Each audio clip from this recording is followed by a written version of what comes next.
Саламатсыздар ма, қайырлы күн. Бүгін тағы да ауданды есептейміз. Видеоны соңына дейін көріп, комментарий жазып, лайк басып қойыңыздар. Мынандай фигура берілген. Осы фигураның ауданын табу керек. Бұл фигураның ауданын табудың бірнеше тәсілдері бар, соның біреуіне тоқталайын. Ол үшін біз мына фигураны екі фигураға бөлеміз. Былай қарай бөлуге болады. Сосын екі фигураның ауданын бөлек-бөлек тауып алып, бір-біріне қосамыз. Бізде екі тік төртбұрыш шықты.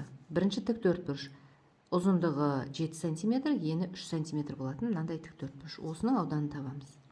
Ол үшін 7 мен 3-ті көбейтеміз, 21 см квадрат. Келесі тік төртбұрыш. Бізде мына жағы белгілі 2 см, мына жағын анықтауымыз керек. Барлығы 5 см болса, оның мына жерге дейінгісі 3 см. Қалғаны 2 см шықты.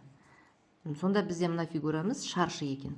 Шаршының ауданын табу үшін қабырғасын өз-өзіне көбейтеміз. 2 мен 2-нің көбейтіндісі 4 см квадрат. Енді осы екі ауданды бір-біріне қосамыз. Мынау біздің S1, мынау S2. Екі ауданды қосуымыз керек. 21 см квадратқа 4 см квадратты қосамыз. Сонда бізде 25 см квадрат шықты. Мына фигураның ауданы. Келесі тәсіл, енді бұл фигураны былай қарай бөлсек те болады. Сонда бізге мына жерде бір тік төртбұрыш, мына жақтан бір тік төртбұрыш, екі тік төртбұрыш шықты. S1.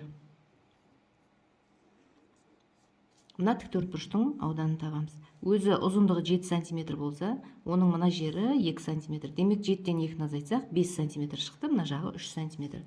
5 пен 3-ті көбейтеміз. 15 см квадрат. Енді мына тік төртбұрыштың мына жағы белгілі 2 см, мына жағы белгілі 5 см. Бұл S2. 5 пен 2-ні көбейтеміз. 10 см квадрат. Енді осы екеуін қоса саламыз.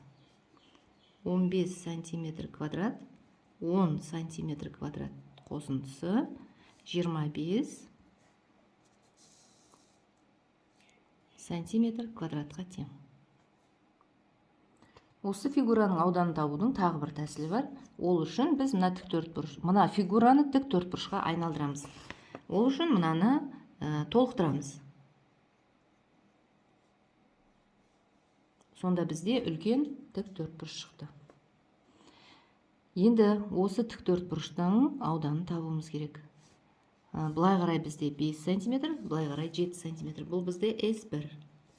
7 мен 5-ті көбейтеміз. 35 см квадрат.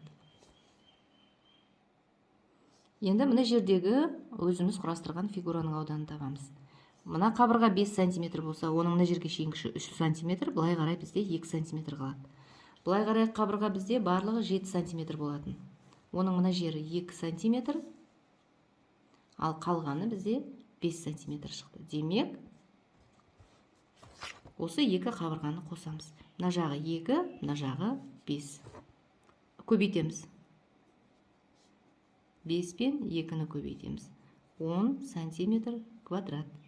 Енді үлкен фигурадан бізге тиісті емес, қажет емес мына ауданды алып тастаймыз. Үлкен фигураның ауданынан мына кіші фигураның ауданын алып тастап, өзімізге қажетті фигураның ауданын табамыз. Ол үшін 35 см квадраттан 10 см квадратты азайтамыз.